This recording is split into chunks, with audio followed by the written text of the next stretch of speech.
दो शब्द चोरी के संबंध में समझ लें।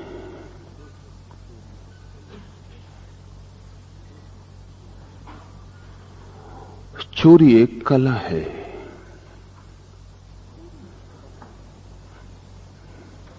और अगर हम नैतिक चिंतना में न जाएं तो बड़ी कठिन कला है। चोरी का अर्थ है इस भांति कुछ करना कि संसार में कहीं भी किसी को पता न चले। पता चल जाए तो चोर कुशल नहीं है। आपके घर में भी चोर प्रवेश करता है। दिन के उजाले में भी जिन चीजों को खोजना आपको मुश्किल पड़ता है, रात के अंधेरे में भी अपरिचित घर में जरा सी आवाज किए बिना चोर वही सब खोज लेता है। आपको पता भी नहीं चल पाता।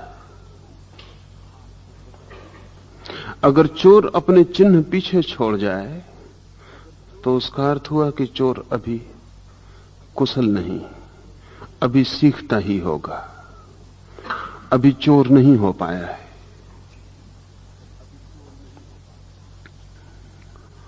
लाओस से सत्य की, प्रकाश की उपलब्धि को भी कहता है एक चोरी। इसी कारण अगर किसी को पता चल जाए कि आप सत्य खोज रहे हैं तो वो पता चलना भी बाधा बन जाएगी।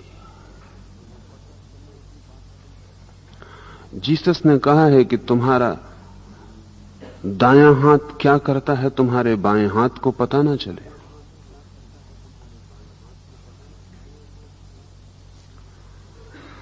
तुम्हारी प्रार्थना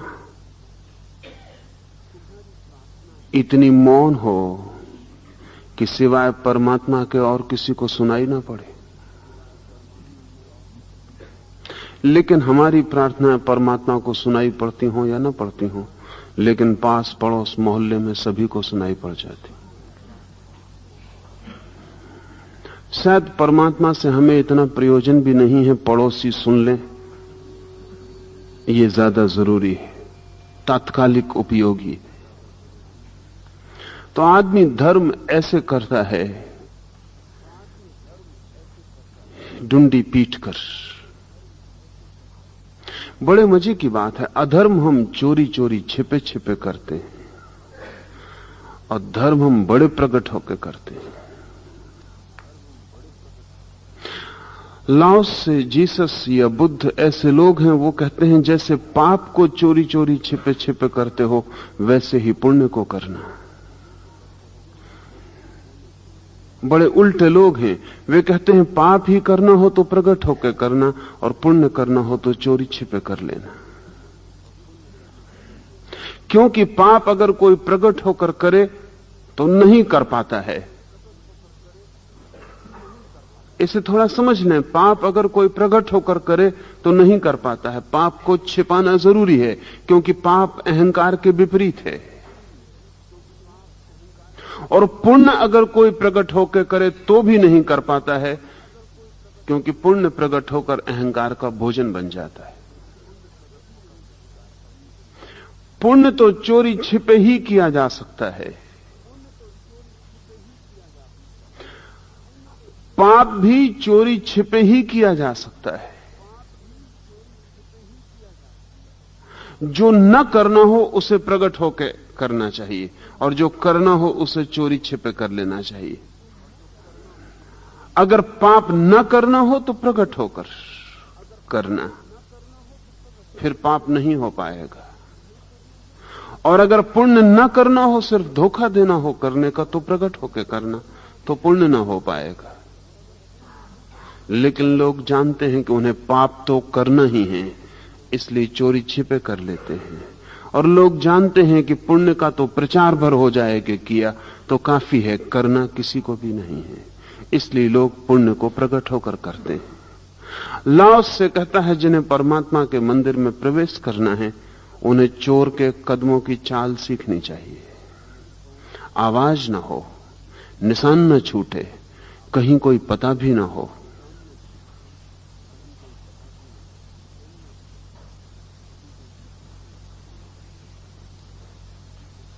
बैंड बाजे बजाकर स्वागत समारोह से जलसों में शोभा यात्रा निकालकर उस मंदिर में कोई प्रवेश नहीं। कोई कितनी ही प्रदक्षिणाएं करता रहे उस मंदिर की शोभा यात्राओं में, उस मंदिर में प्रवेश नहीं। उसमें तो कोई कभी चोरी छिपे प्रवेश पाता है। कोई कभी, जब जगत में एक पत्ते को भी खबर नहीं होती, कोई उस मौन क्षण में, निबिड़ क्षण में प्रविष्ट हो जाता है। ये जरा कठिन है।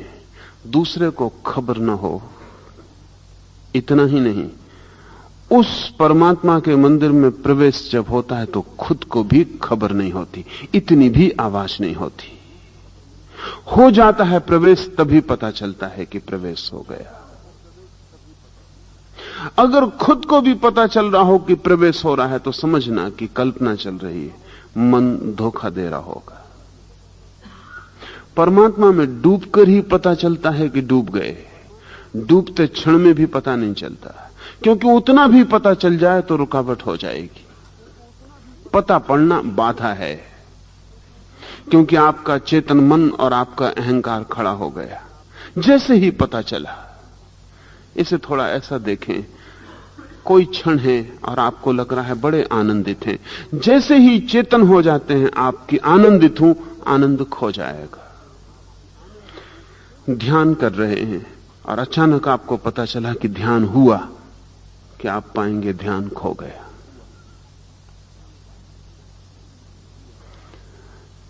किसी के गहरे प्रेम में है और आपको पता चला कि मैं प्रेम में हूं, और आप पाएंगे कि वो बात खो गई, वो सुगंध विलीन हो गई।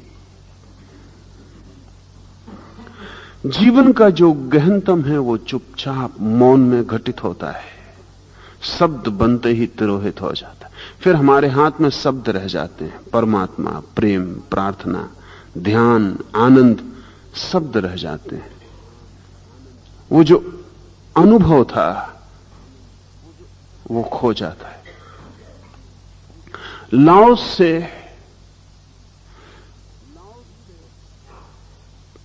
तो कहता है कि जब भी कोई चीज पूर्णता के निकट पहुंचती है तो चुप हो जाती है। इसे हम एक दो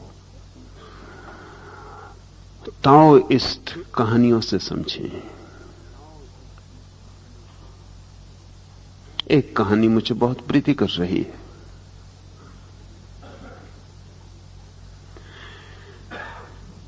एक सम्राट ने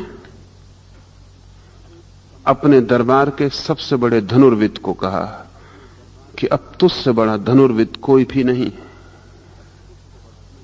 तू घोषणा कर दे राज्य में, और अगर कोई प्रतिवादी ना उठे तो मैं तुझे राज्य का सबसे बड़ा धनुर्धर घोषित कर दूं। द्वार पर जो द्वारपाल खड़ा था वो हंसा, क्योंकि धनुर्विद ने कहा कि घोषणा का क्या सवाल है, घोषणा कल की जा सकती। कोई धनुर्विद नहीं है जो मेरी प्रतियोगिता में उतर सके। द्वारपाल हंसा तो धनुर्विद को हैरानी हुई। लौटते में उस बूढ़े द्वारपाल से उसने पूछा, तुम हंसे क्यों? उसने कहा कि मैं इसलिए हंसा कि तुम्हें अभी धनुर्विद्या का आता ही क्या है। एक आदमी को मैं जानता हूं, तुम पहले उससे मिल लो, फिर पीछे घोषणा करना। पर उस धनुर्विद ने कहा कि ऐसा आदमी हो कैसे सकता है जिसका मुझे पता ना हो, मैं इतना बड़ा धनुर्विद। उस द्वारपाल ने कहा कि जो तुमसे भी बड़ा धनुर्विद है उसका किसी को भी पता नहीं होगा। ये पता करने और कराने की जो चेष्टा है, ये सब छोटे मन के खेल। तुम रुको, जल्दी मत करना, मुसीबत में पड़ जाओगे। मैं उस आदमी का पता तुम्हें दे देता हूं, तुम वहां चले जाओ। वो धनुर्विद उस आदमी का पता लगाते गए। एक जंगल की तलहटी में वो आदमी रहता था। 3 दिन उसके पास रहा, तब उसे पता चला कि अभी तो यात्रा धनुर्विद्या की शुरू भी नहीं हुई। 3 साल उस आदमी के चरणों में बैठ के उसने धनुर्विद्या सीखी, लेकिन तब मन ही मन में उसे डर भी लगने लगा। अब पुराना आश्वासन न रहा कि मुझसे बड़ा धनुर्विद कोई नहीं है। ये साधारण सा आदमी लकड़ियां बेचता था गांव में, ये इतना बड़ा धनुर्विद था और इसके बाबत किसी को खबर भी नहीं है। पता नहीं कितने और छिपे हुए लोग हों। लेकिन 3 वर्ष उसके पास रह के उसका आश्वासन लौट आया। वो आदमी अद्भुत था। उसके हाथ में कोई भी चीज जाके तीर बन जाती थी। वो लकड़ी का टुकड़ा भी फेंक दे तो तीर हो जाता था। वो इतना कुशल था कि लकड़ी के एक छोटे से टुकड़े को फेंक के किसी के प्राण ले सकता था। वो चोट ऐसी बारीक और ऐसी सूक्ष्म जगह पे पड़ती थी कि उतनी चोट काफी थी, खून की एक बूंद न गिरे और आदमी मर जाए। 3 वर्ष में उसने सब सीख लिया। तब उसे लगा कि अब मैं घोषणा कर सकता हूं। लेकिन अब उसे एक ही कठिनाई थी कि ये जो गुरु है उसका, इसके रहते मैं चाहे घोषणा भी कर दूं, और ये गुरु ऐसा नहीं है कि प्रतिवाद करने आएगा, लेकिन इसकी मौजूदगी मेरे मन में तो बनी रहेगी कि मैं नंबर 2 हूं। तो उसने सोचा कि इसको खत्म करके ही चलूं। सुबह लकड़ी काटकर गुरु लौट रहा था। एक वृक्ष के आड़ में छिपकर उसने तीर मारा उसके शिष्य ने।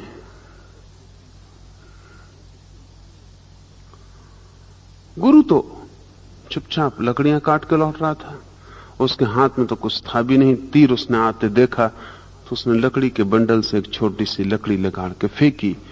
वो लकड़ी का टुकड़ा तीर से टकराया और तीर वापस लौट पड़ा और जाके शिष्य की छाती में छिद गया। भागा वो गुरु आया, उसने तीर निकाला और उसने कहा कि ये एक बात भर तुझे सिखाने से मैंने रोक रखी थी, क्योंकि शिष्य से गुरु को सावधान होना ही चाहिए।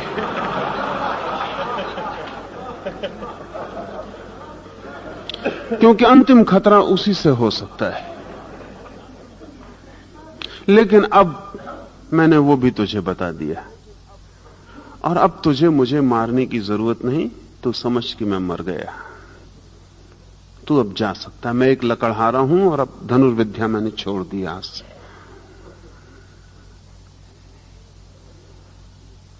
लेकिन जाने के पहले ध्यान रखना, मेरा गुरु अभी जीवित है और मेरे पास तो 3 साल में सीख लेना काफी है, उसके पास 30 जन्म भी कम होंगे। घोषणा करे उसके पहले दर्शन कम से कम उसके कर लेना। उसके प्राणों पर तो निराशा छा गई। ऐसा लगा कि इस जगत में प्रथम धनुर्विद होना असंभव मालूम होता है। कहां है तुम्हारा गुरु और उसकी खूबी क्या है? क्योंकि तुम्हें देखने के बाद अब कल्पना में भी नहीं आता कि और ज्यादा खूबी क्या हो सकती है। उसके गुरु ने कहा कि अभी भी मुझे लकड़ी का एक टुकड़ा तो फेंकना ही पड़ा।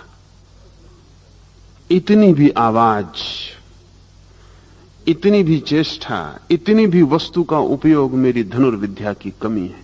मेरे उस गुरु की आंख भी तीर को लौटा दे सकती थी, उसका भाव भी तीर को लौटा दे सकता था। तू पर्वत पर जा, मैं ठिकाना बता देता हूं, वहां तू खोजना।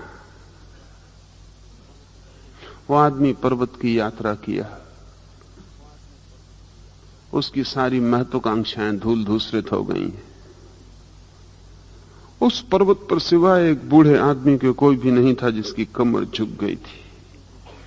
उसने उस बूढ़े आदमी से पूछा कि मैंने सुना है कि यहां कोई एक बहुत प्रख्यात धनुर्विद रहता है, मैं उसके दर्शन करने आया हूं। उस बूढ़े आदमी ने इस युवक की तरफ देखा और कहा कि जिसकी तुम खोज करने आए हो वो मैं ही हूं। लेकिन अगर तुम धनुर्विद्या सीखना चाहते हो तो गले में धनुष क्यों टांग रखा है? उस आदमी ने कहा धनुष क्यों टांग रखा है? धनुर्विद्या धनुष के बिना सीखी कैसे जा सकेगी? तो उस बूढ़े ने कहा जब धनुर्विद्या आ जाती है तो धनुष की कोई भी जरूरत नहीं रहती। ये तो जरूरत तभी तक है जब तक विद्या नहीं आती, और जब संगीत पूरा हो जाता है तो संगीतज्ञ वीणा को तोड़ देता है, क्योंकि वीणा तब बाधा बन जाती है। अगर अभी भी वीणा की जरूरत हो तो उसका मतलब है संगीतज्ञ का भरोसा अपने पर अभी नहीं आया, अभी संगीत आत्मा से नहीं उठता, अभी किसी इंस्ट्रूमेंट, किसी साधन की जरूरत है। जब साध्य पूरा हो जाता है साधन तोड़ दिए जाते हैं। फिर भी तू आ गया है तो ठीक। तू सोचता है तेरे निशाने अचूक हैं? उस युवक ने कहा कि बिल्कुल अचूक हैं, 100 में 100 निशाने मेरे लगते हैं। अब इससे ज्यादा और क्या हो सकता है? सीमा आ गई। अगर 100% निशाने लगते हो और एक निशाना ना चूकता हो। उस बूढ़ा हंसा और उसने कहा कि ये तो सब बच्चों का खेल है, प्रतिशत का हिसाब बच्चों का खेल है, तू मेरे साथ आ। और वो बूढ़ा उसे पर्वत के किनार पर ले गया, जहां नीचे भयंकर मीलों गहरा गड्ढ है और एक शिला खंड गड्ढ के ऊपर फैलता हुआ चला गया है। वो बूढ़ा सड़क के चल के, जिसकी आधी कमर झुकी हुई है, जाके उस पत्थर के किनारे खड़ा हो गया। उसका आधा पैर का पंजा खड्ड में झुक गया। सिर्फ आधे पैर के बल वो उस खड्ड पर खड़ा है, जहां एक सांस चूक जाए तो वो सदा के लिए खो जाए। उसने इस युवक को कहा कि अब तू भी आ करीब और ठीक ऐसे ही मेरे पास खड़ा हो जा। उस युवक ने कहा कि मेरी हिम्मत नहीं पड़ती, हाथ पैर कपते हैं। उस बूढ़े ने कहा जब हाथ पैर कपते हैं तो निशाना सधा हुआ हो कैसे सकता है? अगर हाथ कपता है तो तीर तो हाथ से ही छूटेगा, कब जाएगा। तेरे निशाने लग जाते होंगे क्योंकि जो ऑब्जेक्ट तू चुनता है काफी बड़े हैं। एक तोते को तूने चुन लिया, तोता काफी बड़ी चीज है। अगर तेरा हाथ थोड़ा कप भी रहा हो तो भी तोता मर जाएगा। लेकिन तू अगर घबराता है और कपता है और तेरा हाथ कपता है तो ध्यान रख तेरे भीतर आत्मा भी कपती होगी। वो कंपन कितना ही सूक्ष्म हो, वो कंपन जब खो जाता है तब कोई धनुर्विद होता है, और जब वो कंपन खो जाता है तब धनुष बाण की कोई भी जरूरत नहीं रह जाती। उस बूढ़े ने आंखें ऊपर उठाई, एक पक्षियों की 30 पक्षियों की कतार जाती थी। उसकी आंख के ऊपर और नीचे गिरते ही 30 पक्षी नीचे आके गिर गए। उस बूढ़े ने कहा कि ये ख्याल जब आत्मा कपती ना हो कि नीचे गिर जाओ काफी है। ये भाव तीर बन जाता। ये एक लाओसियन पुरानी कथा है। इस सूत्र को समझने में आसानी होगी।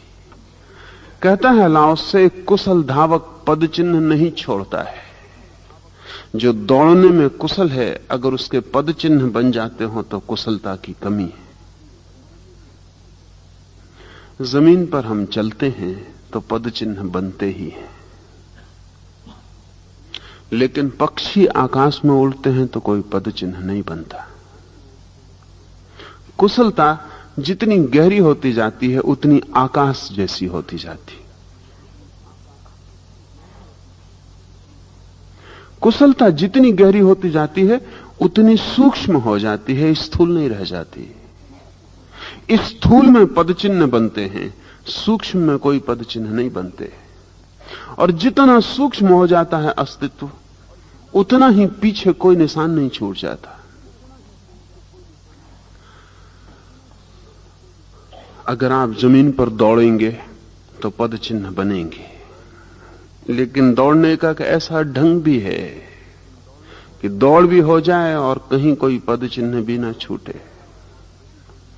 चुआंग तसे ने लाओसे के शिष्य ने कहा है कि जब तुम पानी से गुजरो और तुम्हारे पैर को पानी न छुए तभी तुम समझना कि तुम संत हुए, उसके पहले नहीं। और ऐसा मत करना कि किनारे बैठे रहो और पैर सूखे रहें तो तुम सोचो कि संत हो गए हो, क्योंकि पैर पे पानी नहीं। पानी से गुजरना और पैर को पानी न छुए तो ही जानना कि संत हो गए हो। जटिल है बात थोड़ी। एक आदमी संसार छोड़ के भाग जाता है, पानी छोड़ के भाग जाता है, किनारे बैठ जाता है, फिर पैर सूखे रहते हैं। इसमें कुछ गुण नहीं है, पैर सूखे रहेंगे ही। लेकिन यही आदमी बीच बाजार में खड़ा है, घर में खड़ा है, पत्नी बच्चों के साथ खड़ा है, धन दौलत के बीच खड़ा है, जहां सब उपद्रव चल रहा है वहां खड़ा है, और इसके पैर नहीं भीगते। तभी जानना कि संतत्व फलित हुआ है। संत की परीक्षा संसार है। संसार के बाहर संतत्व तो बिल्कुल आसान चीज है, लेकिन वो संतत्व नपुंसक है, इंपोर्टेंट है। जहां कोई गाली नहीं देने आता वहां क्रोध के न उठने का क्या अर्थ है? या जहां जो भी आता है प्रशंसा करता आता है वहां क्रोध के न उठने का क्या अर्थ है? जहां उत्तेजनाएं नहीं है, टेम्पटेशंस नहीं है, जहां वासनाओं को भीतर से बाहर खींच लेने की कोई सुविधा नहीं है, वहां अगर वासनाएं थिर मालूम पड़ती हों तो आश्चर्य क्या है।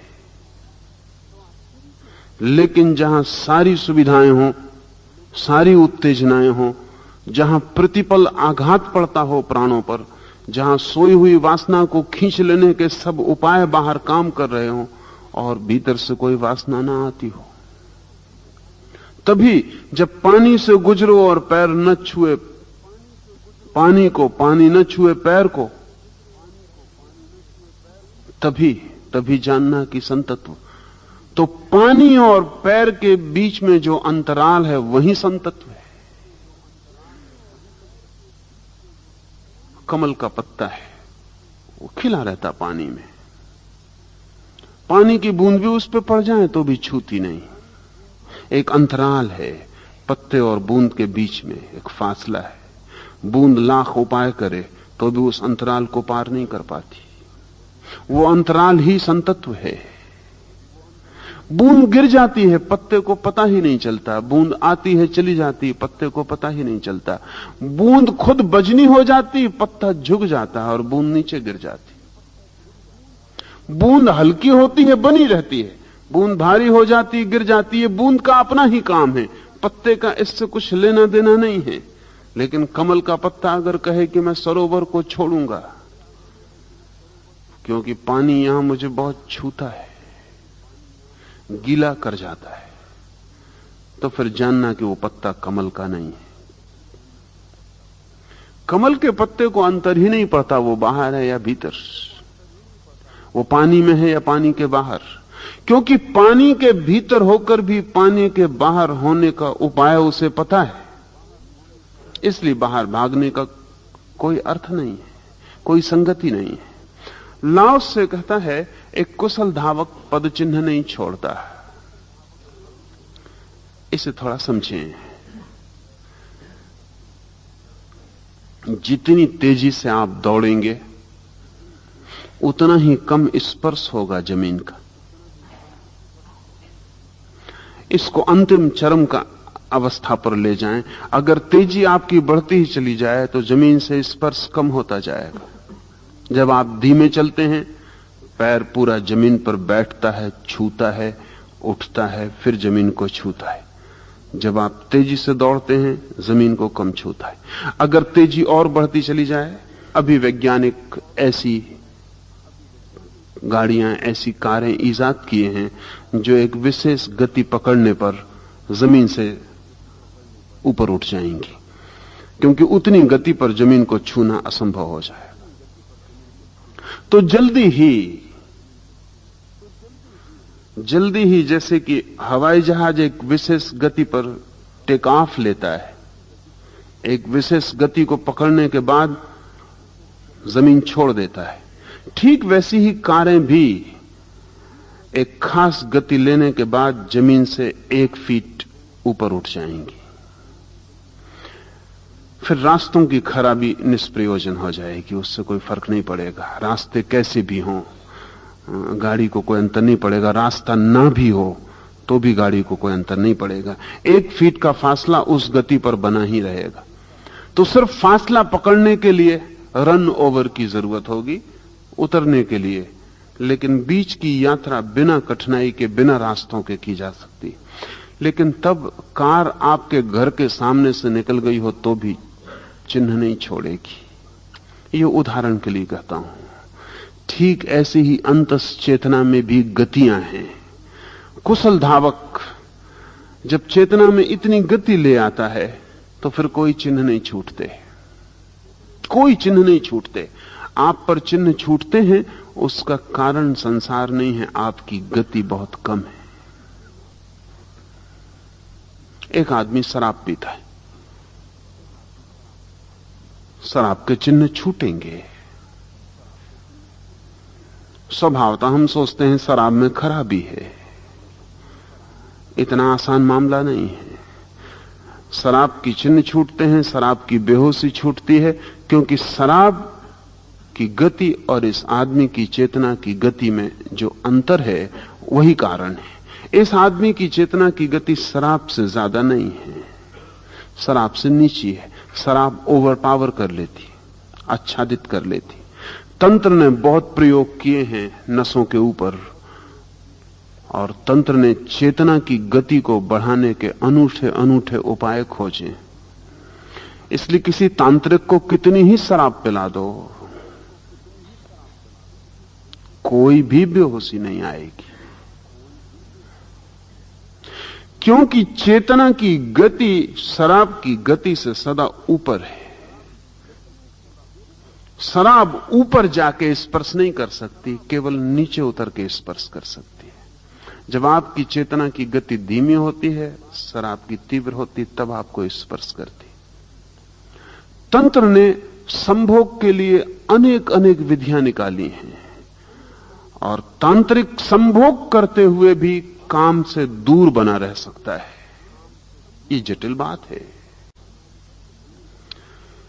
क्योंकि जब काम वासना आपको पकड़ती तो आपकी आत्मा की गति बिल्कुल खो जाती, काम वासना की ही गति रह जाती, इसलिए आप उससे आंदोलित होते हैं। अगर आपकी चेतना की गति ज्यादा हो तो काम वासना नीचे पड़ जाएगी। हमारी हालत ऐसी है, हमेशा हमने आकाश में बादल देखे अपने से ऊपर। जब कभी आप हवाई जहाज में उड़ रहे हो तब आपको पहली दफा पता चलता है कि बादल नीचे भी हो सकते हैं। जब बादल आपके ऊपर होते हैं तो उनकी वर्षा आपके ऊपर गिरेगी, और जब बादल आपके नीचे होते हैं तो आप अछूते रह सकते हैं, उनकी वर्षा से कोई अंतर नहीं पड़ता है। ये थोड़ी जटिल बात है कि चेतना की गति क्या है। उसकी गति है, इसे हम थोड़े से ख्याल लें तो हमारी समझ में आ जाए। आप भी चेतना की बहुत गतियों से परिचित हैं, लेकिन आपने कभी निरीक्षण नहीं किया है। आपने ये बात सुनी होगी कि अगर कोई आदमी पानी में डूबता है तो एक क्षण में पूरे जीवन की कहानी उसके सामने गुजर जाती है। ये सिर्फ ख्याल नहीं है, वैज्ञानिक है। लेकिन एक आदमी 70 साल जिया, और जिस जिंदगी को जीने में 70 साल लगे, एक क्षण में, एक डुबकी के क्षण में, जबकि मौत करीब होती, 70 साल एकदम से कैसे घूम जाते होंगे। 70 साल लगे इसलिए कि जीवन चेतना की गति बहुत धीमी थी, बैलगाड़ी की रफ्तार से आप चल रहे थे। लेकिन मौत के क्षण में वो जो शिथिलता है, वो जो तमस है, वो जो बोझ था आलस्य का, वो सब टूट गया। मौत ने सब तोड़ दिया है। साधारणता भी मौत आती है, लेकिन ऐसा नहीं होता, क्योंकि मौत का आपको पता नहीं होता। अपनी खाट पे मरता है आदमी आमतौर से, तो खाट पे मरने वाले को कोई पता नहीं होता कि वो मर रहा है, इसलिए चेतना में त्वरा नहीं आती। नदी में डूब के जो आदमी मर रहा है वो जानता है कि मर रहा हूं, क्षण भर की देर है और मैं गया। ये बोध उसकी चेतना को त्वरा देते, गति दे देता है। वो जो बैलगाड़ी की रफ्तार से चलने वाली चेतना थी, पहली दफा उसको पंख लग जाते हैं, हवाई जहाज की गति से चलती। इसलिए जो 70 साल जीने में लगा वो एक क्षण में देखने में आ जाता है, एक क्षण में सब देख लिया जाता है। छोड़ें, क्योंकि पानी में मरने का आपको कोई अनुभव नहीं है। लेकिन कभी आपने ख्याल किया है कि टेबल पर बैठे बैठे झुक गए और एक झपकी आ गई, और झपकी में आपने एक स्वप्न देखा। स्वप्न लंबा हो सकता है कि आप किसी के प्रेम में पड़ गए, विवाह हो गया, बच्चे हो गए, बच्चों का विवाह कर रहे थे तब जोर की शहनाई बज गई और नींद खुल गई। घड़ी में देखते हैं तो लगता है कि 1 मिनट बीता है, पर 1 मिनट में इतनी घटना का घट जाना कैसे संभव है? अगर आप जो आपने सपने में देखा उसका विवरण भी बताएं तो भी 1 मिनट से ज्यादा वक्त लगेगा। और सपने में आपको ऐसा नहीं लगा कि चीजें बड़े जल्दी घट रही हैं, व्यवस्था से, समय से घट रही हैं। इस 1 मिनट में आपने कोई 30 साल प्रेम, विवाह, बच्चे, उनका विवाह, कोई 30 साल का फासला पूरा किया है। और आपको एक क्षण को भी सपने में ऐसा नहीं लगा कि चीजें कुछ जल्दी घट रही हैं, कि कैलेंडर को कोई जल्दी जल्दी फाड़े जा रहा है, जैसा कि फिल्म में दिखाना पड़ता उनको। कैलेंडर उड़ा जा रहा है, तारीखें एकदम बदली जा रही, ऐसा भी कोई भाव स्वप्न में नहीं होता। चीजें अपनी गति से घट रही हैं। लेकिन 1 मिनट में ये कैसे घट जाता? वैज्ञानिक बहुत चिंतित रहे, क्योंकि ये टाइम, समय का इस भांति घट जाना बड़ी मुश्किलें खड़ी करता है। इसका मतलब 2 ही हो सकते हैं। इसका मतलब एक तो ये हो सकता है कि जब हम जागते हैं तो हम दूसरे समय में होते हैं जिसकी रफ्तार अलग है, और जब हम सोते हैं तो हम दूसरे समय में होते हैं जिसकी रफ्तार अलग है। लेकिन 2 समय को मानने में बड़ी अड़चनें हैं, वैज्ञानिक चिंतन की अड़चनें, और अभी तक वैज्ञानिक साफ नहीं कर पाए कि ये मामला क्या होगा। इसे हम दूसरी तरफ से देखें, योग की तरफ से, तो ये मामला इतना जटिल नहीं है। समय तो एक ही है, लेकिन समय में घूमने वाली चेतना की रफ्तार बदलने से फर्क पड़ता है। जागते में भी वही समय है, सोते में भी वही समय है, लेकिन जागते में आपकी चेतना बैलगाड़ी की रफ्तार से चलती है। क्यों? क्योंकि जागते में सारा संसार अवरोध है। अगर जागते में मुझे आपके घर आना है तो 3 मील का फासला मुझे पार करना ही पड़ेगा। लेकिन स्वप्न में कोई अवरोध नहीं है। इधर मैंने चाहा, उधर मैं आपके घर पहुंच गया। वो 3 मील का जो फासला था स्थूल, वो बाधा नहीं डालता। जागृत में सारा जगत बाधा है, हर तरफ बाधाएं, दीवाल बाधा है, रास्ते बाधा हैं, लोग बाधा हैं, सब तरह की बाधाएं हैं। स्वप्न में निर्बाध हैं आप अकेले हैं, सब खो गया। जगत है कोरा और आप अकेले हैं, कहीं कोई रेसिस्टेंस नहीं है। इसलिए आपकी चेतना तीर की रफ्तार से चल पाती। ये जो चेतना की रफ्तार है, इसकी वजह से जो 30 साल में घटता वो 1 मिनट में घट जाता है।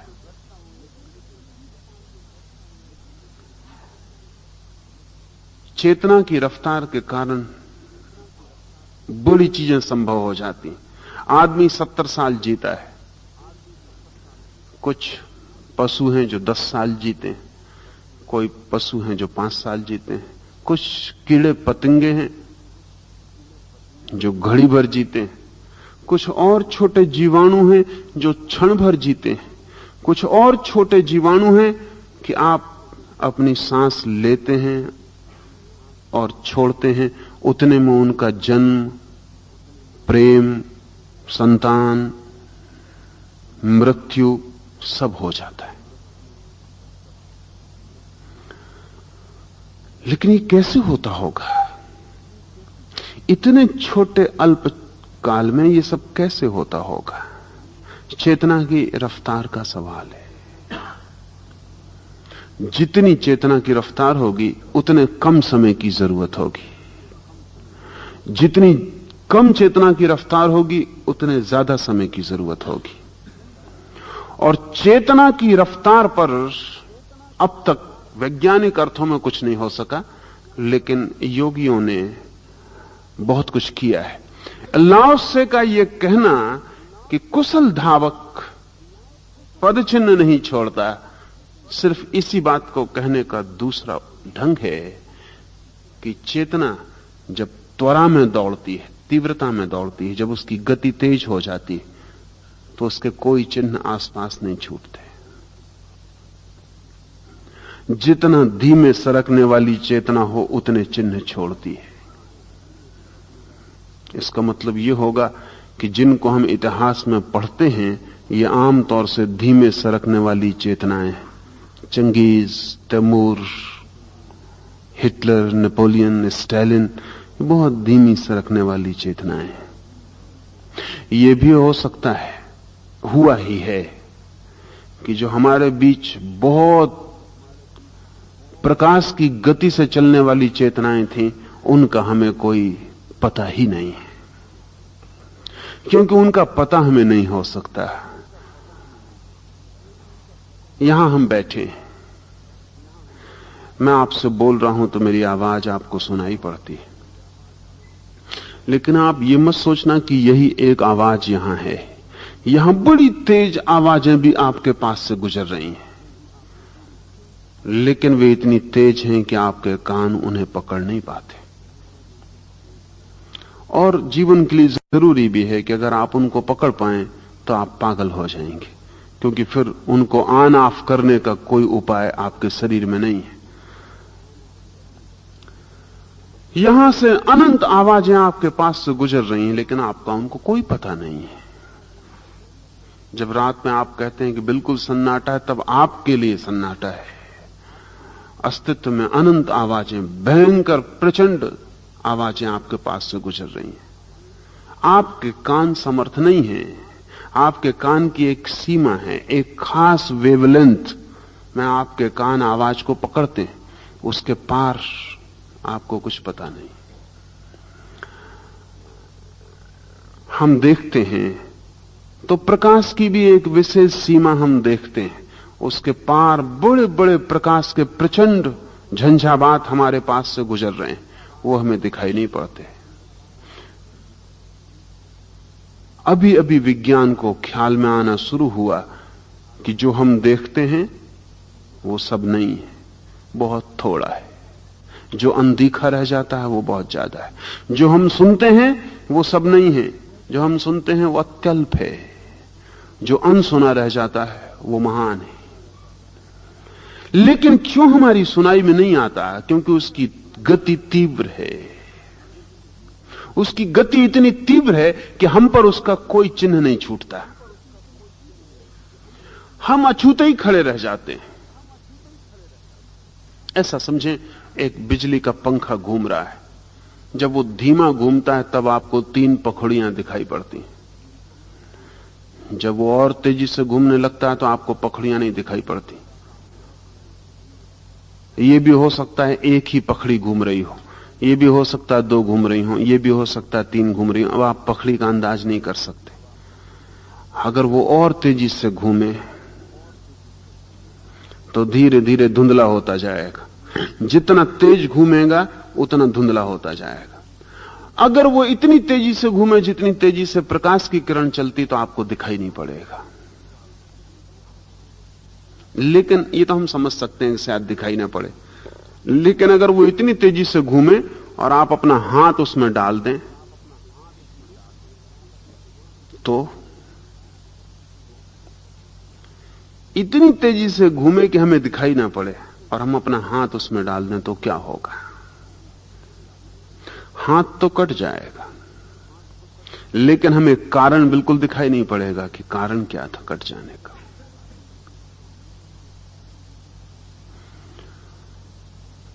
हमारे जीवन में ऐसी बहुत सी घटनाएं घट रही जब अदृश्य कारण हमें काटते हैं, हमें दिखाई नहीं पड़ता, तो हम समझ नहीं पाते कि क्या हो रहा है, या जो हम समझते हैं वो गलत होता है। हम कुछ और कारण सोच लेते हैं कि इससे हो रहा है, उससे हो रहा है। त्वरा से शक्तियां हमारे चारों तरफ घूमती हैं, उनका चिन्ह तभी हम पर छूटता है जब हम उनके आड़े पड़ जाते हैं, अन्यथा उनका हमें कोई स्पर्श भी नहीं होता। लाओस से कहता है, कुशल धावक पद चिन्ह नहीं छोड़ता, अगर छोड़ता है तो समझना कि भी दौड़ बहुत धीमी है। एक बढ़िया वक्तव्य प्रतिवाद के लिए दोष रहित होता है। जब किसी वक्तव्य में दोष खोजा जा सके तो समझना चाहिए कि वक्तव्य अधूरा है, पूरा नहीं है। लेकिन बड़ी कठिनाई है, अगर वक्तव्य पूरा हो तो आपकी समझ में ना आएगा, अगर वक्तव्य आपकी समझ में आए तो अधूरा होगा, और अधूरे में दोष खोजे जा सकते हैं। क्योंकि वक्तव्य अगर पूरा होगा तो आपकी समझ पर भी कोई चिन्ह नहीं छूटेगा। इसलिए अक्सर लोग कहते हैं कि अगर कोई ऊंची बात कही जाए तो वो कहते हैं सिर के ऊपर से गुजर गई। वो सिर के ऊपर से इसलिए गुजर जाती है कि आप पर उसका कोई चिन्ह छूटता मालूम नहीं पड़ता, आपकी बुद्धि उसे कहीं से भी पकड़ नहीं पाती, कहीं से भी कोई संबंध नहीं जुड़ता। सुनते हैं और जैसे नहीं सुना, आया और गया और जैसे आया ही ना हो, या जैसे किसी स्वप्न में सुना हो जिसकी प्रतिध्वनि रह गई, जो बिल्कुल समझ के बाहर है। इसलिए वक्तव्य अगर पूरा हो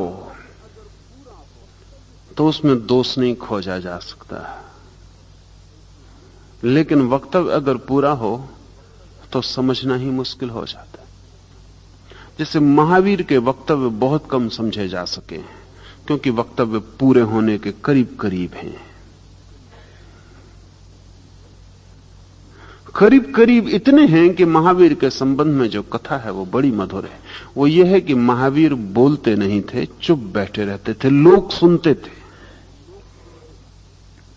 ये कथा बहुत मीठी है और कथा ही नहीं है। अगर वक्तव्य को पूर्ण करना हो तो वाणी का उपयोग नहीं किया जा सकता, क्योंकि वाणी तो आदमी की ईजाद है और अधूरी है। शब्दों का उपयोग नहीं किया जा सकता, क्योंकि सब शब्द कितने ही उचित हों फिर भी दोषपूर्ण हैं। असल में जो चीज भी आघात से उत्पन्न होती है उसमें दोष होगा, और शब्द एक आघात है, ओंठ का, कंठ का संघर्ष है, और जो भी चीज संघर्ष से पैदा हो वो दोषपूर्ण होगी, वो पूर्ण नहीं हो सकती।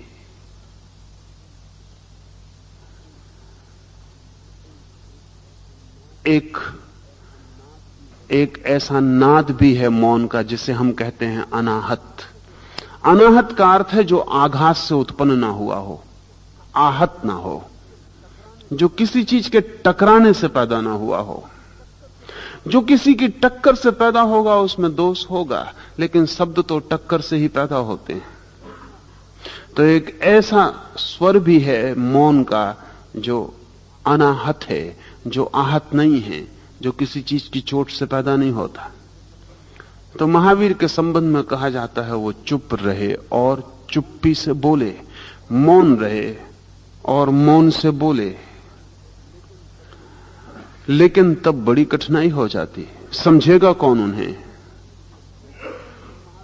इसलिए कहते हैं कि महावीर के 11 गणधर थे, उनके 11 निकटतम शिष्य थे, वे उन्हें समझे। फिर उन्होंने लोगों को वाणी से कहा। अब इसमें बड़े उपद्रव हैं, क्योंकि जो समझने वाले 11 गणधर थे उनमें कोई भी महावीर की हैसियत का व्यक्ति ना था। इसलिए महावीर ने जितना मौन से कहा उसका एक अंश उन्होंने समझा। फिर जो अंश उन्होंने समझा उसका एक अंश ही वो लोगों से शब्दों में कह पाए, और जो एक अंश लोगों ने सुना उसका भी एक अंश उनकी बुद्धि पकड़ पाई। लेकिन ऐसा महावीर के साथ ही हुआ हो ऐसा नहीं है। ऐसा प्रत्येक मनीषी जब बोलता है तो यही होता है। इस घटना में हमें विभाजन करना आसान होता है, लेकिन जब किसी को भी, लाओ त्से को, बुद्ध को, महावीर को, किसी को भी सत्य का अनुभव होता है तो वो पूर्ण होता है, वो वक्तव्य पूरा है, वहां कोई दोष नहीं होता। लेकिन इस वक्तव्य को, इस घटना को, इस तथ्य को जो अनुभव में आता है, जैसे ही महावीर खुद भी अपने भीतर शब्द देना शुरू करते हैं, गणधर के हाथ में बात पहुंच गई। मन अब उसको शब्द देगा, तो जो आत्मा ने जाना उसका एक अंश मन को समझ में आएगा। अब ये मन उसे प्रकट करेगा वाणी से बाहर। तो मन जितना समझ पाता है उतना भी शब्द नहीं बोल पाते। फिर ये शब्द आपके पास पहुंचते हैं, फिर इन शब्दों में से जितना आप समझ पाते हैं उतना आप पकड़ लेते हैं। सत्य जो जाना गया था और सत्य जो संवादित हुआ, इसमें जमीन आसमान का फर्क हो जाता। इसलिए सत्य बोलने वालों को सदा ही अड़चन होती है, और वो ये कि जो बोला जा सकता है वो सत्य होता नहीं, और जो बोलना चाहते हैं वो बोला नहीं जा सकता। इन दोनों के बीच कहीं समझौता करना पड़ता है। सभी शास्त्र इसी समझौते के परिणाम है। इसलिए शास्त्र सहयोगी भी हैं और खतरनाक भी। अगर कोई इसको समझ के चले कि शास्त्रों में बहुत अल्प ध्वनि आ पाई है वक्तव्य की, तो सहयोगी हैं, और अगर कोई समझे कि शास्त्र सत्य है तो खतरनाक है। लाओ से कहता है वक्तव्य जब पूर्ण होता है तो उसमें प्रतिवाद के लिए कोई उपाय नहीं। लेकिन आपने कोई ऐसा वक्तव्य सुना है जिसका प्रतिवाद न किया जा सके? किसी ने कहा ईश्वर है, क्या अड़चन है, आप कह सकते हैं ईश्वर नहीं है। किसी ने कहा आत्मा है, आप कह सकते हैं नहीं है। किसी ने कहा कि मैं आनंद में हूं, आप कह सकते हैं हमें शक है। आपने ऐसा कोई वक्तव्य सुना है कभी जिसका प्रतिवाद ना किया जा सके? नहीं सुना है। क्या ऐसा कोई वक्तव्य कभी दिया ही नहीं गया है जिसका प्रतिवाद ना किया जा सके? नहीं, ऐसे बहुत वक्तव्य दिए गए। अड़चन है थोड़ी। ऐसे बहुत वक्तव्य दिए गए हैं जिनका प्रतिवाद नहीं किया जा सकता, लेकिन आपने अब तक ऐसा कोई वक्तव्य नहीं सुना है जिसका प्रतिवाद न किया जा सके। इसका क्या मतलब हुआ? ये तो बड़ी विरोधाभासी बात हो गई। इसका मतलब यह है कि अगर आप प्रतिवाद कर पाते हैं तो उसका कुल कारण इतना है कि जो वक्तव्य दिया गया उसको आप समझ नहीं पाते, और जो आप समझते हैं उसका प्रतिवाद करते हैं। जो वक्तव्य दिया गया है उसे आप समझ नहीं पाते। समझ पाएं तो ऐसे वक्तव्य दिए गए हैं जिनका प्रतिवाद नहीं किया जा सकता, लेकिन जो आप समझ पाते हैं उसका प्रतिवाद किया जा सकता है।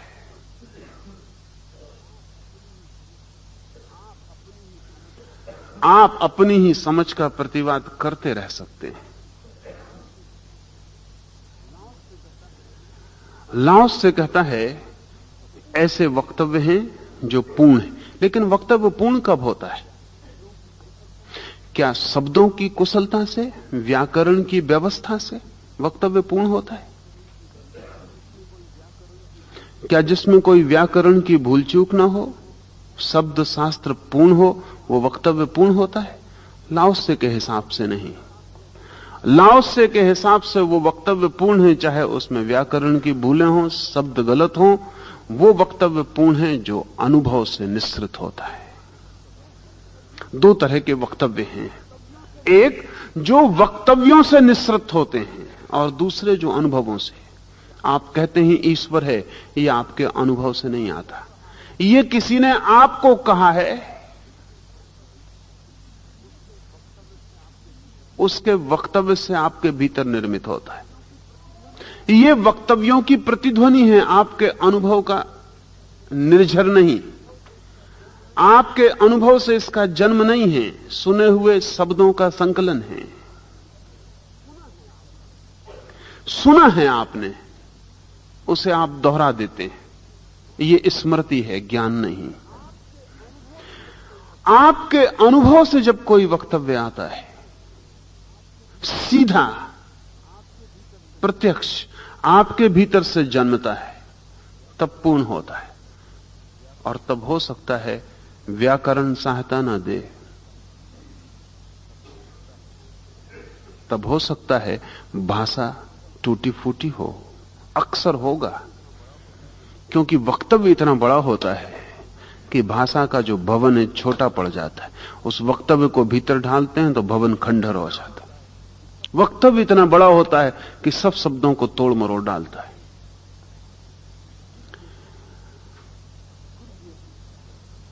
गुरजेफ ऐसी भाषा बोलता था जिसमें कोई व्याकरण ही न था।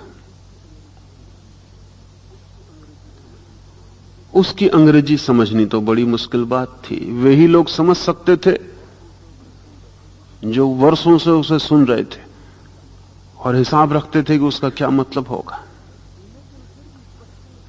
लेकिन फिर भी पश्चिम के श्रेष्ठतम ज्ञानी उसके चरणों में बैठे।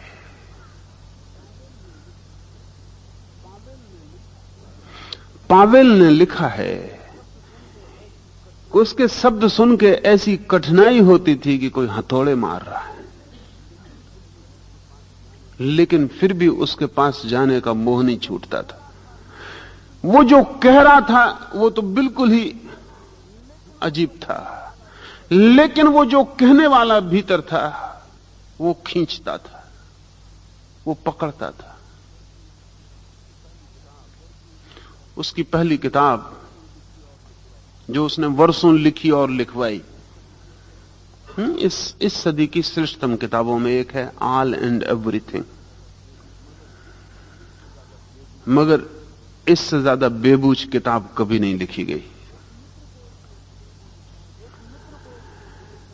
एक मित्र को उसने अमेरिका में कहा था कि कुछ मित्रों को बुलाना और किताब पढ़ी जाएगी, क्योंकि वर्षों तक उसने किताब छापी नहीं, वो छापने योग्य थी भी नहीं।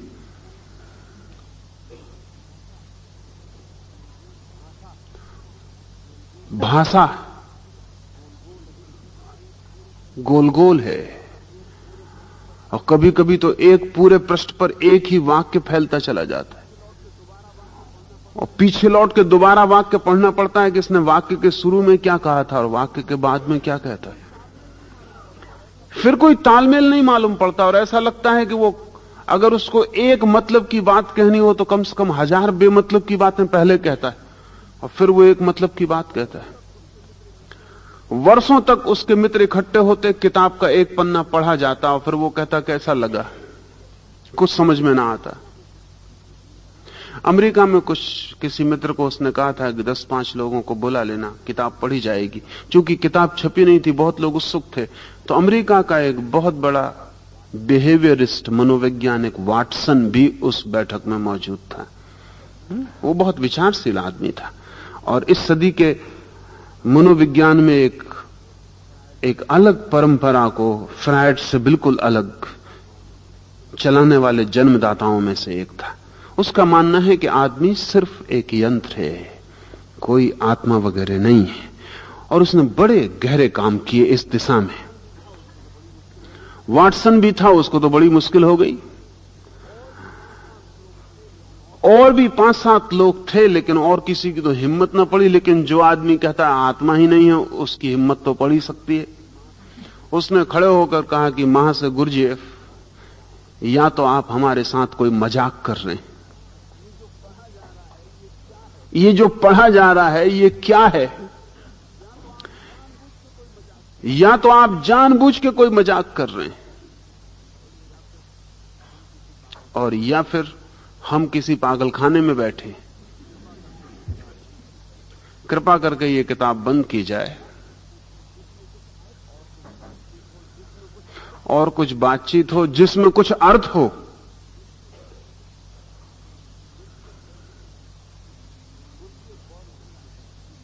गुरुजी अब बहुत हंसा और उसने कहा कि बातचीत भी मेरी ही होगी और ये किताब भी मेरी ही है।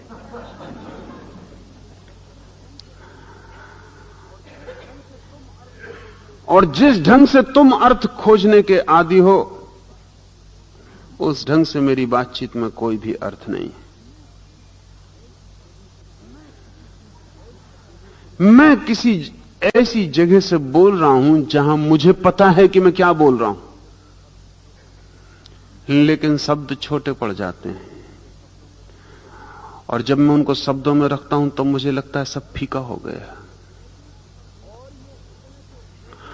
और ये इतने जो बेबूझ शब्द हैं, इतनी जो लंबी किताब है, 1000 पृष्ठ की किताब है, और जब पहली दफे गुरजेफ ने छापी तो उसके 900 पन्ने जुड़े हुए थे, कटवाए नहीं थे। सिर्फ 100 पन्ने की भूमिका कटी हुई थी और खुली थी, और एक वक्तव्य था भूमिका के साथ कि अगर आप 100 पन्ने पढ़ के भी सोचें कि आगे पढ़ेंगे, आगे पढ़ने वाले हैं, तो पन्ने काटें, अन्यथा किताब को दुकानदार को वापस कर दें। लेकिन 100 पन्ने के आगे जाना बहुत मुश्किल है। मैं समझता हूं कि जमीन पर 10-12 आदमी खोजने मुश्किल हैं जिन्होंने गुरजेफ की पूरी किताब ईमानदारी से पढ़ी। बहुत मुश्किल मामला है, क्योंकि 500 पन्ने पढ़ जाएं जब कहीं एक आध वाक्य ऐसा लगता है कि इसमें कुछ मतलब है। मतलब तो सब में है, लेकिन मतलब इतना ज्यादा है कि शब्द छोटे पड़ जाते हैं। वो ऐसे जैसे कि एक बड़े आदमी को छोटे बच्चे के कपड़े पहना दिए और वो एक मजाक मालूम पड़े। शरीर उसका कहीं से भी निकल पड़ता हो कपड़ों से, और कपड़े कपड़े ना मालूम पड़े बल्कि जंजीरें मालूम पड़े।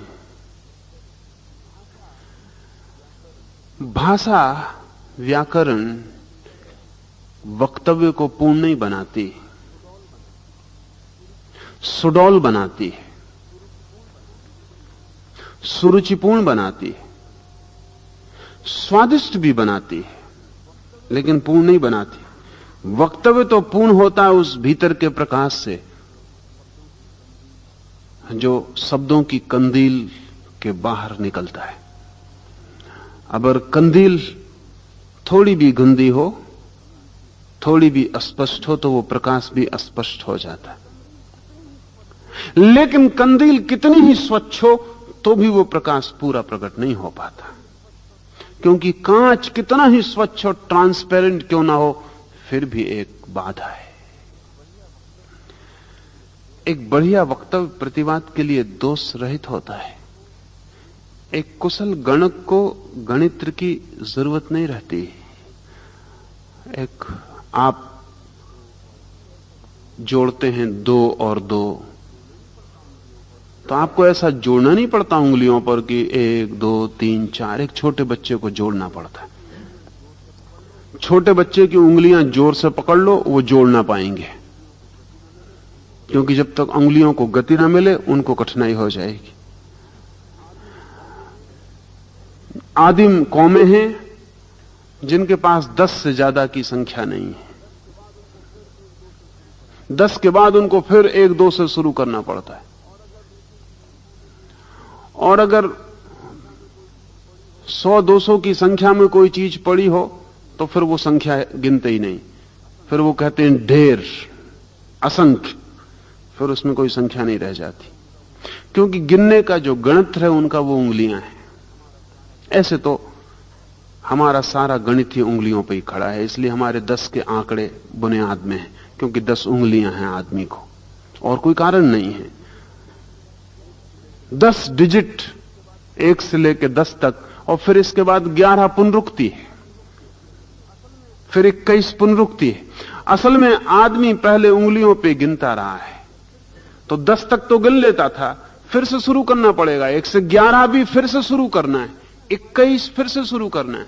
10 में हमारी भी संख्या पूरी हो जाती।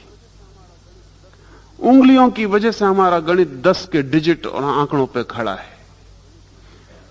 लेकिन जब आप गणित में कुशल हो जाते हैं तो आपको ऐसा गिनना नहीं पड़ता कि 2 और 2 4। 2 और 2 किसी ने कहे कि आपको भीतर 4 हो जाते, लेकिन 2 2 में तो आसान है, कोई बड़ी लंबी संख्या बोल दे 10-12 आंकड़ों की संख्या बोल दे और कह दे कि गुणा करो इसमें 10-12 आंकड़ों की संख्या से, तब आपको गणित का उपयोग करना पड़े, कोई ना कोई विधि का उपयोग करना पड़े। लेकिन रामानुजम था, वो इसमें भी उपयोग नहीं करेगा। जब रामानुजम पहली दफा ऑक्सफोर्ड ले जाया गया और ऑक्सफोर्ड के प्रोफेसर हार्डी ने, जो वहां गणित के बड़े से बड़े ज्ञानी व्यक्ति थे, ऐसे सवाल रामानुजम को दिए जिनको बड़े से बड़ा गणितज्ञ भी 5 घंटे से पहले में हल नहीं कर सकता।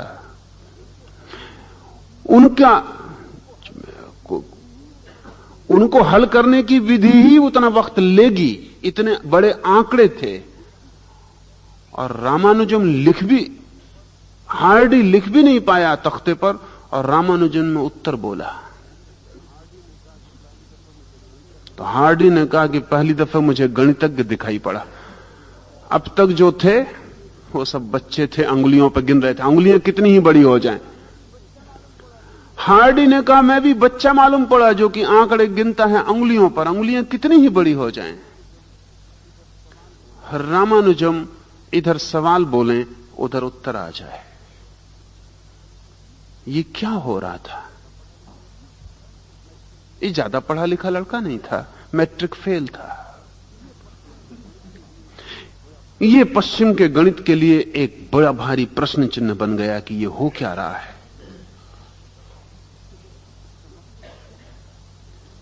इसका मस्तिष्क क्या कर रहा है, इसके मस्तिष्क की गति कैसी है।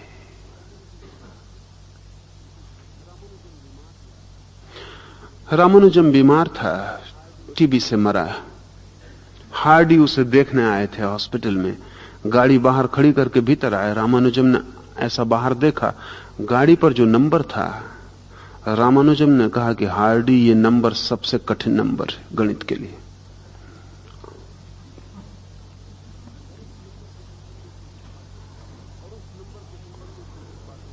और उस नंबर के संबंध में उसने कुछ बातें कही।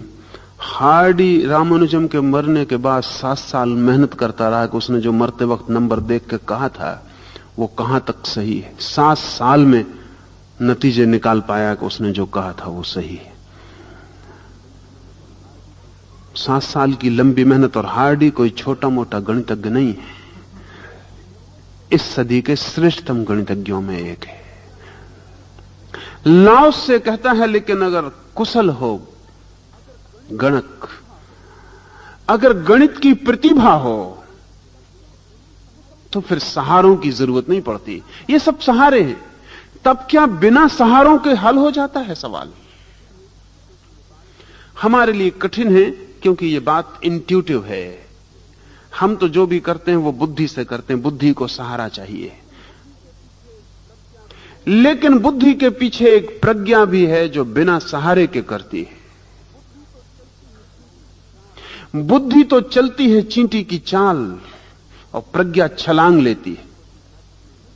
प्रज्ञा में विधि नहीं होती, मेथड नहीं होता। बुद्धि में मेथड होता है, विधि होती। बुद्धि को कुछ भी करना है तो वो एक एक कदम चल के पूरी विधि करेगी तो ही नतीजे पे पहुंच पाएगी। बुद्धि के लिए नतीजा एक लंबी प्रोसेस, एक लंबी प्रक्रिया है। उसके पीछे एक प्रज्ञा है जिसको बर्गसन ने इंट्यूशन कहा है।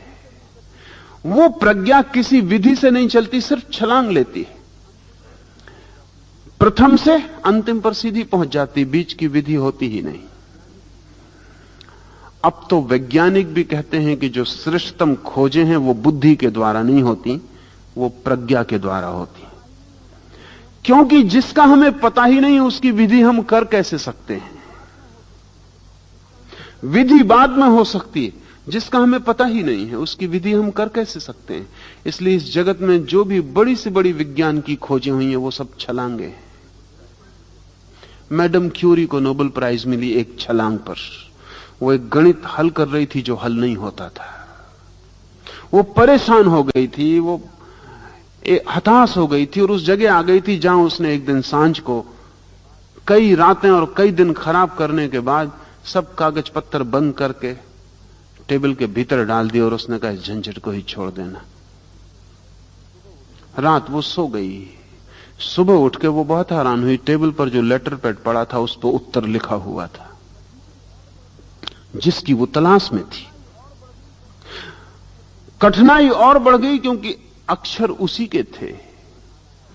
और तब उसने विचारा तो उसे ख्याल आया एक स्वप्न का, कि रात उसे स्वप्न आया था कि वो उठी है और कुछ टेबल पर लिख रही है।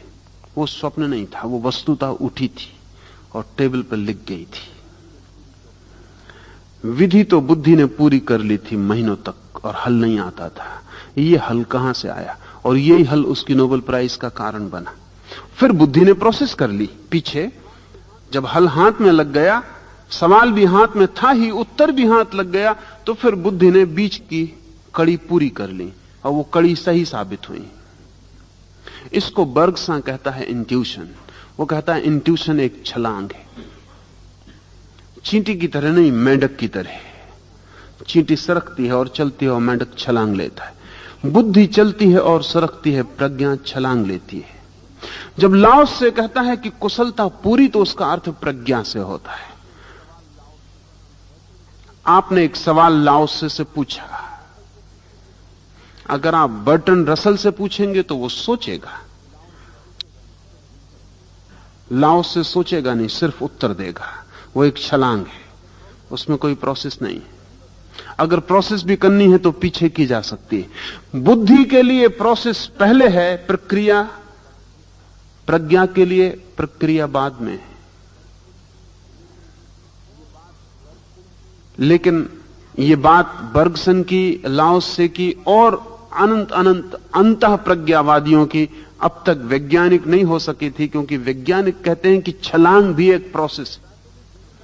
मेंढक छलांग लेता है तो भी बीच का रास्ता छोड़ थोड़ी देता है, तेजी से निकलता है, बस इतनी ही बात। हवा में से निकलता है, मगर निकलता तो है ही, बीच की विधि से निकलता तो है ही। चींटी भी निकलती है, वो जमीन से निकलती।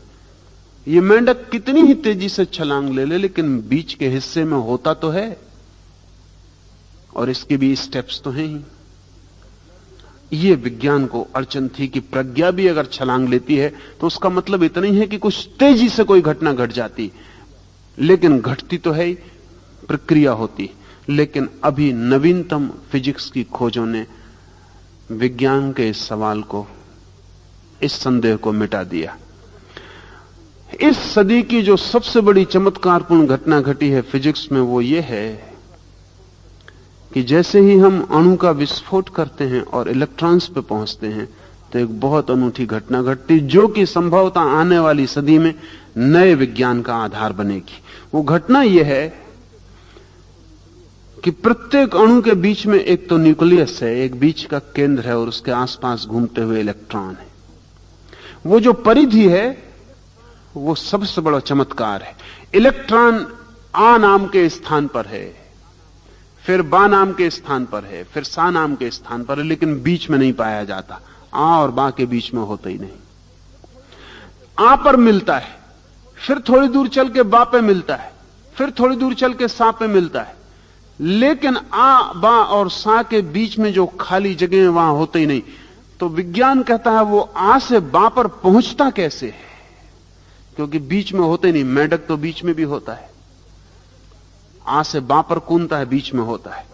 लेकिन ये इलेक्ट्रॉन आ से जब बा पर जाता है तो बीच में होता ही नहीं, आ पर होता है, देन इट डिसअपीयर्स, तब वो खो जाता है, फिर अगेन इट अपीयर्स, वो बा पे फिर प्रकट होता है। इससे एक बहुत अनूठी कल्पना, अभी तो कल्पना है लेकिन सभी कल्पनाएं पीछे सत्य हो जाती हैं। एक अनूठी कल्पना हाथ में आई है, और वो ये कि अगर हमें आदमी को दूर की यात्रा पर भेजना है तो चांद तक पहुंचना तो बहुत अड़चन की बात नहीं थी, बहुत अड़चन की थी, लेकिन फिर भी बहुत अड़चन की ना थी, क्योंकि चांद बहुत फासले पर नहीं है। अगर हम अपने निकटतम तारे पर भी पहुंचना चाहें तो एक आदमी की जिंदगी कम है, वो बीच में ही मर जाएगा। का मतलब यह कि हम कुछ भी उपाय कर लें, और अभी हमारे जो साधन हैं पहुंचने के वो इतने तीव्र भी नहीं है, लेकिन कितने ही तीव्र हो जाएं, क्योंकि अधिकतम तीव्रता जो गति की है वो प्रकाश की है, उससे बड़ी कोई गति अभी तक नहीं है। वैज्ञानिक कहते हैं प्रकाश की गति के यान बन जाएं, 1,86,000 मील प्रति सेकंड की रफ्तार से चलें, तो भी जो निकटतम तारा है वो हमसे 40 प्रकाश वर्ष दूर है। मतलब अगर इतनी रफ्तार से आदमी जाए तो 40 साल में पहुंचेगा और 40 साल में वापस आएगा। 80 साल में आशा नहीं है उसकी कि वो बचे, और अगर वो भी बच जाए तो जिन्होंने भेजा था उनसे उसकी मुलाकात ना होगी, और जिनसे उनकी मुलाकात होगी हिप्पी और इन सब से, वो उसको कुछ समझेंगे नहीं कि काहे के लिए आए हैं, क्या प्रयोजन है, कहां गए थे। इस घटना से एक कल्पना पैदा हुई, और वो कल्पना यह है कि अगर हमें कभी भी इतने दूर की यात्रा करनी तो उसका उपाय यान नहीं है, कोई माध्यम नहीं है, प्रोसेस नहीं, छलांग। बड़ा मुश्किल मामला है। वैज्ञानिक कहते हैं आज नहीं कल, अभी कल्पना है, हम एक ऐसा यंत्र खोज लेंगे कि एक आदमी को इस यंत्र में रखते हैं and he disappears from here, वो यहां से विलीन हो गया, प्लेनेट ऑन ए स्टार, और बीच की प्रोसेस गोल, बीच में कोई उपाय नहीं, यहां से अप्रगट हो जाता है, शून्य हो जाता है और वहां प्रकट हो जाता है। जब तक हम ऐसा कोई उपाय न खोज लें तब तक तारों तक नहीं पहुंचा जा सकता, लेकिन आदमी पहुंच के रहेगा, कोई उपाय खोजा जा सकता है। और अगर इलेक्ट्रॉन एक जगह से विलीन हो जाता है और दूसरी जगह प्रकट हो जाता तो आदमी भी इलेक्ट्रॉन का जोड़ है। इसलिए अड़चन नहीं है, गणित में अड़चन नहीं है, ये हो सकता है, क्योंकि अगर इलेक्ट्रॉन कर ही रहे हैं सदा से ये, तो आज नहीं कल आदमी भी क्यों न कर सके। तब हमें पहली दफे छलांग का पता चलेगा। सदा सीखते रहे हैं कि जो पूर्णता है वो प्रज्ञा की है, बुद्धि तो हिसाब लगाती है, हिसाब में भूल चूक हो सकती है। जहां हिसाब ही नहीं है और निष्कर्ष सीधा है, वहीं पूर्णता संभव है। ठीक से बंद हुए द्वार में और किसी प्रकार का बोल्ट लगाना अनावश्यक है, फिर भी उसे खोला नहीं जा सकता।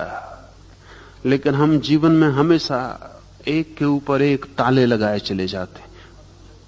उसका कारण है भीतर हम असुरक्षित हैं। कितने ही ताले लगाएं कोई अंतर नहीं पड़ता, तालों पर ताले लगाए चले जाते हैं, कोई अंतर नहीं पड़ता। कहता है ठीक से सुरक्षित है, कुछ भी हो जाए जगत में वो असुरक्षित नहीं होता। और ठीक से सुरक्षा क्या है? ठीक से सुरक्षित वही है, वो नहीं जिसने सब सुरक्षा के इंतजाम कर लिए, वो नहीं। आपने दरवाजे पर ताला लगा लिया, खिड़कियों पर ताले लगा दिए, सब कर लिया, फिर भी आप सुरक्षित नहीं। सब ताले तोड़े जा सकते हैं, क्योंकि जिस बुद्धि से ताले लगते हैं वही बुद्धि बाहर भी है। और ध्यान रहे, लगाने वालों से खोलने वालों के पास सदा ज्यादा बुद्धि होती है। कम बुद्धि वाले लगाने का काम करते हैं क्योंकि डरे रहते हैं, ज्यादा कोई खोल लेगा। हुडिनी ने पश्चिम में सब तरह के ताले खोलकर बताए, ऐसा कोई ताला नहीं था जो हुडनी नहीं खोल लेगा, और बिना चाबी के। और हुडनी कोई साईं बाबा नहीं था,